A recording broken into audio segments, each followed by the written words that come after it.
Nos visita Jorge Rulli, con quien vamos a hablar temas que forman parte del debate cotidiano sobre, digamos, el modelo, que es una palabra que se utiliza con más frecuencia que precisión. Nos visita Jorge Rulli, que es un ecologista, fundador del Grupo de Reflexión Rural. Además tiene un pasado de militancia política por demás intenso, y con él vamos a comenzar hablando. Antes que nada, en nombre nuestro y en nombre de Ricardo, le agradecemos mucho que esté acá con nosotros, Rulli. Gracias. Y la primera pregunta sería, bueno, ¿está por Córdoba? ¿Cuáles son las actividades que está haciendo? Mira, yo vine muchas veces a Córdoba cuando coordinábamos una campaña nacional contra las fumigaciones.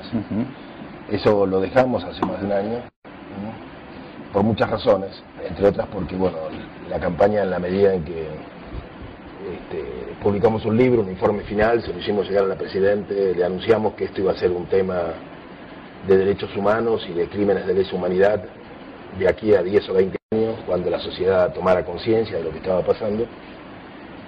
Y después como que llegamos a un final, y porque la respuesta a esa apelación al más alto nivel de la Argentina fue que una cantidad de diputados nacionales oficialistas y elementos ideológicos se sumaron a la campaña para lograr desviarla hacia objetivos secundarios. Por ejemplo, la lucha contra el glifosato. En realidad nadie usa el glifosato, se usa Roundup. Y sería difícil imaginar una soja transgénica sin glifosato, a menos que Monsanto tenga otra soja, que es la que tiene, con dicamba. Va a ser lo mismo, pero vamos a tener, si hubiera un cambio, tendríamos que empezar a explicar qué es el dicamba, lo cual nos llevaría otros 5 años. ¿Comprendes? Entonces, nos dimos cuenta que ya realmente las campañas para el fumigar estaban siguiendo cada una su rumbo, y bueno, y en buena hora, ¿no? En realidad vinimos ahora porque nuestro pensamiento como grupo sigue evolucionando. Vinimos a hacer unos talleres y a explicar cómo vemos nosotros la situación ahora, sobre todo estas tensiones que está creando Moyano en el campo político, con diferentes, en este año electoral, ¿no? Y que me parece que tiene que ver mucho con ese modelo del que se habla, ¿no? Aprovecho, no quiero desviarlo del tema específico de la discusión sobre los temas ecológicos, pero no puedo dejar de hacerle una pregunta en relación a que usted tuvo en su vida, un periodo de su vida fuertemente ligado a la militancia política en la Juventud Peronista y en las organizaciones armadas de la Juventud Peronista. Así es. ¿Cómo se produce? Seguramente esta pregunta no es para nada original, se la deben haber hecho 40 veces, pero digo, ¿cómo se produce el paso de alguien que tenía, digamos, la mirada esta que caracterizó a estas organizaciones a un ecologista? Y digamos, bueno, ¿hay una ruptura o hay una continuidad por alguna razón? ¿Cómo te diría? Hay ciertas rupturas muy dolorosas que fueron marcadas por situaciones que pasaron muy terribles, la tortura, la cárcel y lo que pasó con el terrorismo de Estado. Yo lo viví con muchísimo dolor, lo viví como víctima, pero también lo viví como espectador de situaciones terribles que se vivieron. Y después el exilio, ¿no? Yo me fugué en un momento dado, fíjate lo que es la vida, yo me fugo y me voy a la casa de Horacio González en Sao Paulo, que era mi gran amigo, ¿no? Mirá dónde estamos ahora, en situaciones absolutamente opuestas, ¿no? Pero y de ahí a España, donde aprendí la horticultura orgánica, a Suecia, donde aprendí de ecología, o sea, me cambió la mirada, ¿no? Pero también había una predisposición, un reencuentro con la espiritualidad que yo encontré en las horas terribles del encarcelamiento. Yo estuve 5 años preso. En Salta primero estuve desaparecido.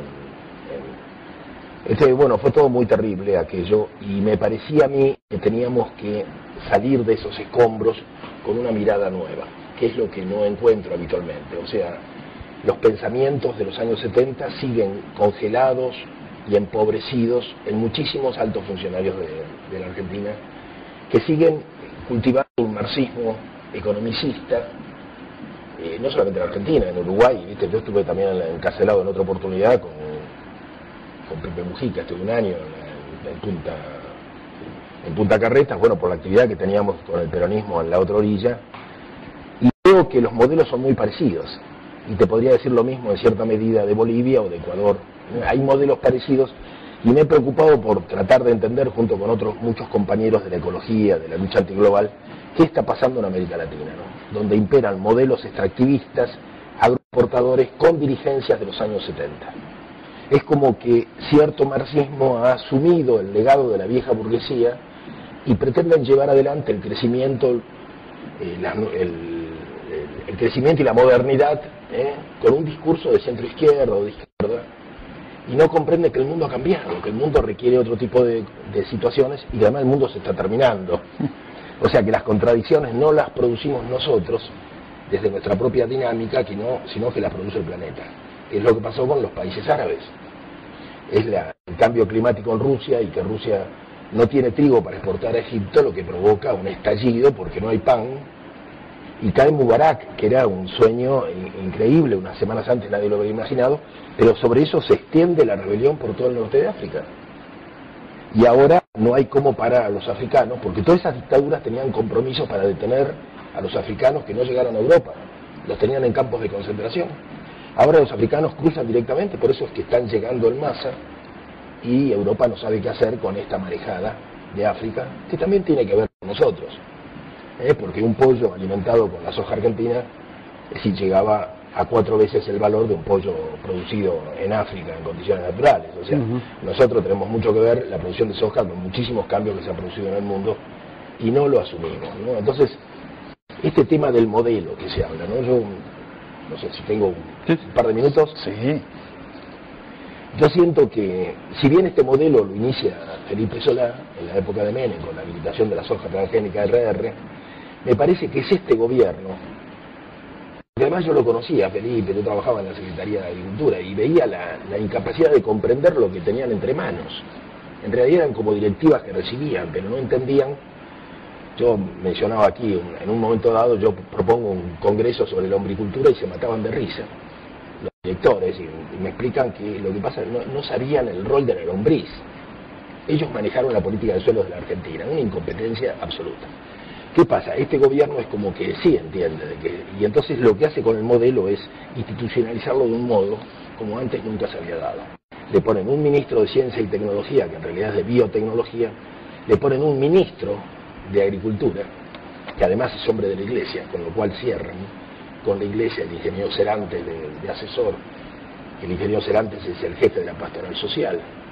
Es decir, van cerrando cosas, y además la crisis del campo, que es una reconfiguración que permite que poner a los pequeños y medianos ojeros en el plano del enemigo público, contra el cual van todos los cañones, mientras los grandes ojeros pasan a comprar campos en el sur de Brasil, Uruguay, Paraguay, Santa Cruz de la Sierra, y mientras exportan por Nueva Palmira la soja argentina, haciendo negocios tremendos, siguen siendo amigos del gobierno, ¿comprende? Y entonces tenemos hoy que Los Grobos, por ejemplo, es una transnacional que tiene sede en San Petersburgo, entre otras cosas, y Gustavo dice con toda tranquilidad: cuando abrí las oficinas en San Petersburgo me sentí muy conmovido, porque estamos volviendo a Rusia de una manera en que jamás había pensado, ¿entendés? O sea, tenemos una oligarquía que viene del PC, es decir, somos lo más parecido a Rusia, porque tenemos una dirigencia que fueron cuadros militantes revolucionarios y ahora son los dueños de las empresas. Es un fenómeno muy raro en la Argentina. Ahora, en este momento a mí me parece que se termina la instalación del agronegocio como modelo, con la sojización y la agroexportación galopante, la urbanización galopante también, el despoblamiento del campo, el hacinamiento en las ciudades, planes asistenciales para cubrir todo esto con la soja. Entonces hay una situación de equilibrio, se empieza a instalar este modelo, a tomar fuerza, y lógicamente las tensiones nacen dentro. Cuando ya no hay ningún candidato que lo impugne, ningún partido que lo cuestione, las tensiones nacen dentro. ¿De quién? Por ejemplo, de Moyano, pero Moyano es el camionero de la soja. Todo se mueve gracias a Moyano. Es el poder real. Es decir, ¿qué le molesta? Le molestan los chicos de la cámpora, le molestan esas ideologías que le pueden molestar a todos los demás. ¿Se entiende? Es como que un poder corporativo que va tomando formas políticas, por ejemplo con Mesa, que es hombre del Departamento de Estado, detrás está Alberto Fernández. Son fuerzas muy serias, pero que responden al modelo. y que el modelo de alguna manera pretende debatir qué organización política se da. O sea, lo necesita Feynman este modelo, lo necesita Horacio González, lo necesitó, pero ahora, me pregunto si lo necesitan ahora, ¿se entiende? Es decir, cuando Macri se baja, cuando Pino se baja, cuando no hay quien se anime a tomar esto, entonces en sus manos Duhalde desaparece. Y Cristina no termina de decir que ella, no termina de decidir que ella va a ser. A mí me parece que el mundo real del poder de la Republiqueta Sojera se está preguntando si no es mejor una conformación corporativa donde donde se sienten los que realmente manejan esto y decidan un nuevo esquema para la Argentina. Es muy peligrosa la situación. Sí, yo le iba a preguntar porque uno al modelo actual uno le encuentra distintas lecturas que en forma no concurrente, porque hacia distintos lados todos van pronosticando alguna forma de hecatombe, sea hecatombe financiera. Coincidimos en un horizonte de pero no es concurrente porque son hacia distintos lados. Un poco le iba a preguntar por dónde usted creía, ya en gran medida lo respondió, pero digamos, si uno tuviera que decir en el mediano o corto plazo, ¿cuáles serían los puntos más críticos que se podrían verificar en este modelo? Y los colapsos. Pero o sea, el país no está preparado para aceptar, para desarrollar tamañas producciones. O sea, yo lo veo un costado en el que yo vivo. O sea, yo soy un neocampesino, digamos. Además de mi tarea intelectual, de escribir, yo tengo mi huerta, tengo una pequeña granja, tengo mi familia allí. Y lo tenía en una ciudad rural, a 50 kilómetros de Buenos Aires. Hoy es el tercer cordón. Es decir, el problema que nosotros tenemos terrible es la inseguridad. Hay marchas constantes reclamándole al intendente mayor seguridad. Ahora, ¿qué pasa? La verdad, que nos ha dicho alguna gente, no puede haber seguridad, porque del crimen organizado y de permitir ciertos delitos, hay una parte que llega a los niveles más altos, donde eso se lava y vuelve como dinero para obra pública. O sea, el intendente no puede detener esto. Entonces lo que hace es tratar de cubrir, porque la gente lo aprieta para que le dé una solución. ¿Y qué pasa? Baja Gendarmería. Entonces Gendarmería impone el orden, claro, porque las bandas de 15 a 20 personas que están asolando, por ejemplo, a los bolivianos y matándolos, pero todos los días, es algo terrible, esas bandas dejan de operar porque las rutas las ocupa Gendarmería. Es impresionante. Ahora, Gendarmería controla en el Gran Buenos Aires, pero desarma la frontera. Con lo cual tenemos toda una política narco que se instala en el norte argentino, abiertamente. Entonces, es como que la colcha no alcanza para todos. O nos cubrimos la cabeza, nos cubrimos los pies. Pero además, no es una colcha como la que teníamos en otra época, por ejemplo, en la época del peronismo. Esta es una colcha de retazos, donde cada retazo y cada intendente tiene un proyecto y trata de resolver el problema de su comunidad.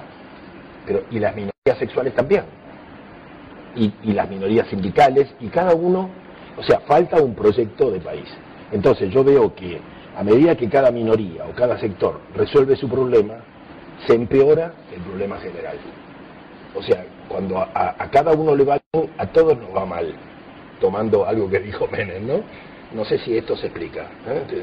O sea, le hago una última pregunta antes de deprimirme completamente. Me parece que lo de los mayas lo voy a ir tomando como opción en serio. Yo creo que se acaba el mundo. No, la pregunta es esta. ¿Cuál es la salida? Sí, si se puede decir en 30 segundos, que es lo que me marcan.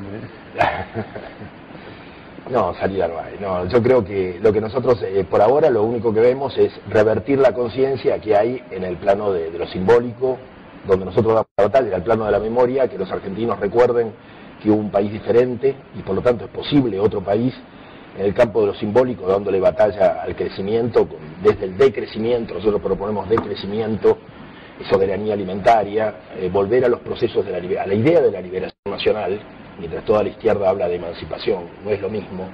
O sea, no queremos la modernidad. Entonces estamos dando esta batalla en el campo fundamentalmente de la cultura y de los discursos. ¿Con quién? Con la gente de la cámpora, con todos los intelectuales que están casados con este gobierno, que no terminan de entender lo que han puesto en marcha con la sojización transgénica.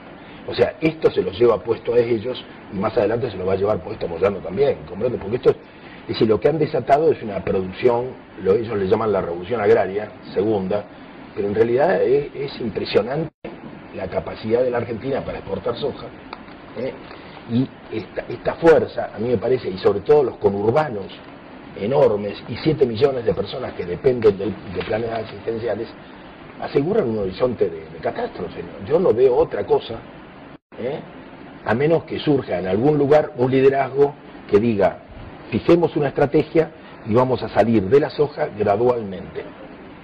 No hay otra manera, gradualmente en 10 o 15 años. Bueno, Rulli, muchísimas gracias por venir. Le digo además a los televidentes que busquen una nota dirigida a los intelectuales de carta abierta, a los intelectuales del oficialismo, los intelectuales del modelo, que les envió Rulli, que es singularmente dura y que vale la pena leerla. Le agradezco de nuevo mucho la presencia y seguramente cuando vuelva por aquí lo estaremos invitando para seguir conversando. Muy bien.